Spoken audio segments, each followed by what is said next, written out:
Here we go, my third straight video on Minilad. I promise you I was going to upload something different today. It wasn't going to be anything like about Minilad or the Vanoss crew, but I just couldn't ignore this.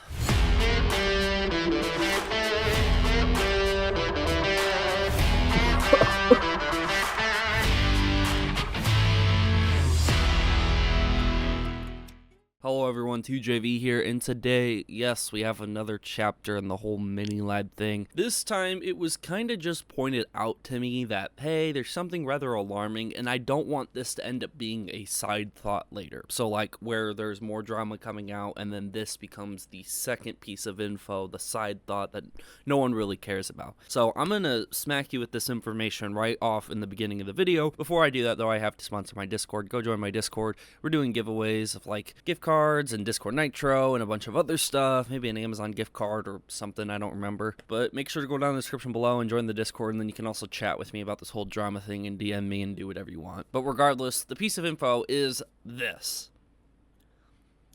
This doesn't seem like a lot, but it is. Let's read the title real quick. Live, exclamation point, and now he's starting to use the little red circles everyone does during his live streams. What other purpose is that besides attracting people? For example, on my live streams, I put the little red circles because it's something that's kind of different than just white text or black text, depending if you have light or dark mode on for YouTube. So I put the little red circles to kind of grab attention. So clearly he is trying to grab attention. He is trying to gravitate more people towards his stream. I think we all kind of knew this. But there are some Minilad supporters out there saying, leave him alone, he's just trying to hold on to the audience he has left. That's not true. And apparently he's not trying to attract kids when he's literally playing a SpongeBob game, playing SpongeBob memes, playing a lot of nostalgia stuff that kids are probably still into nowadays. Content forever. I don't know if that's a sign saying that he's going to be uploading content forever or not, but if it is, we're going to be in for a long ride. And then the last part, haha, silly sponge. He's a grown man, so I'm just going to assume that he put haha silly sponge to attract kids. It's not actually like he thinks it's funny because SpongeBob's silly or whatever. He probably thinks SpongeBob's funny or whatever and still into SpongeBob or whatever, but it's definitely still a kid show. The thumbnail even would provoke more kids to tune into the stream than adults, I would imagine. And this just sends vibes like he's trying to be family friendly, aka it's okay to bring kids to this channel. Now, I don't know. Maybe his channel is blocked by all kids, anyone who's registered as a kid on YouTube. Maybe you can't even access his channel. Maybe. And yes, he's not able to earn money. His channel's demonetized. I got it. But he's still putting a donation link in the description of every single one of his streams, still collecting donos. Some people are pointing out in my comments as well that when I say, like, don't bully, don't go around harassing, doxing, or whatever, people like to point out that I'm bullying him and I'm harassing him by making so many videos about him and XYZ. People tend to have a real problem about it, even if they like Minilad or don't. They just want to go after me for whatever reason. And my only argument back to that is that I'm usually just picking apart stuff that's alarming, aka him making childlike content right here, aka him returning to the platform and potentially getting in a whole nother situation where he's communicating with minors that are in his community. God forbid if he ever opens up a Discord where minors are allowed to join that Discord and have direct access to message the guy. That's the stuff that I'm really trying to focus on here, not every other little thing. I'm not trying to bully the guy, and yes, I make a lot of videos about the guy, but again, I believe that the constant pressure on him that, hey, there will always be somebody there to watch your every single move, that's what this guy deserves. That's exactly what this guy deserves. He sat here and misused the platform, misused millions and millions of people for his own selfish, horny gains. And yes, these things are really disgusting. You should go check out Hallie's video if you want to get a good insight on how the victim feels on the entire thing. It is absolutely disgusting what this guy ended up doing. And the fact that he's making a video called Live, New SpongeBob Game, Content Forever, ha ha ha, silly sponge. Nobody's like, yeah, that's definitely a live stream for children, but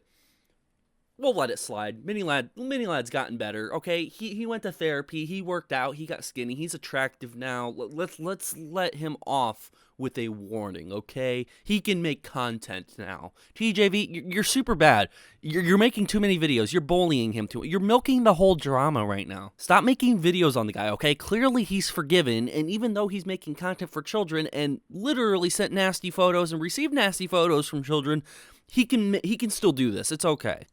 I'm literally losing my brain that people actually think that way. But regardless, the second piece of information, more of the side thought that doesn't really mean anything, and I'll explain why, is that this video, this live stream, the VOD, is no longer available. The little part here says this video contains content from Viacom CBS, who has blocked it in your country on copyright grounds. Meaning, if I had a VPN or something like that, I could switch to another country and possibly see it. And there's obviously ways around still seeing the VOD no matter what, and I might want to dive into that because he did say a couple things interesting. Like, there were people donating, calling him out, saying, hey, how can we forgive you, sort of thing. I did see a donation like that, and I think he kind of glossed over it, and the only brief thing Mini Lad did say to that was, hey, I'll be here if you want to watch me, okay? If you don't, and you don't like me, okay. I'm just gonna be here, and people don't have to watch me, but I'll be here.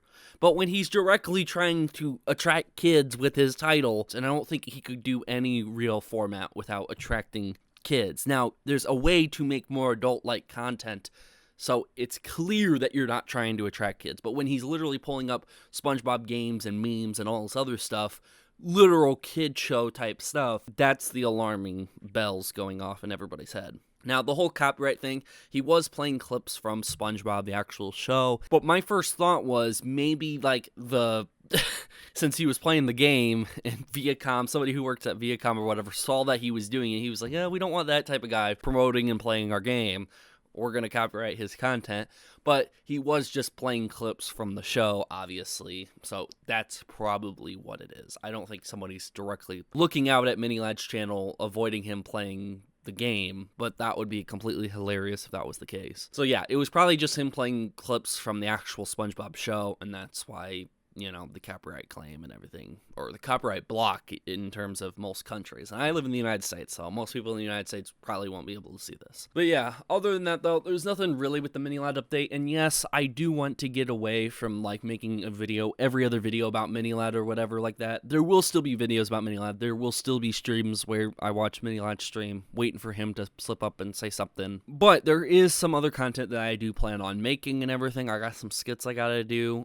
There is this actually one really big two really big projects that I'm working on right now. Hopefully I can finish one of them this month. And there's obviously more Olmecker versus Delirious drama in terms of their court case, the civil case where Olm is suing Delirious. Toy Bounty Hunter went over one of the filings, but I kind of skimmed through the filing and everything, and I think there was more documents than that, so I'm not going to cover that document. If there's other documents surrounding it, that's just as useful in terms of information, and I don't know really how much, you know, that document brings anything real new to the table either.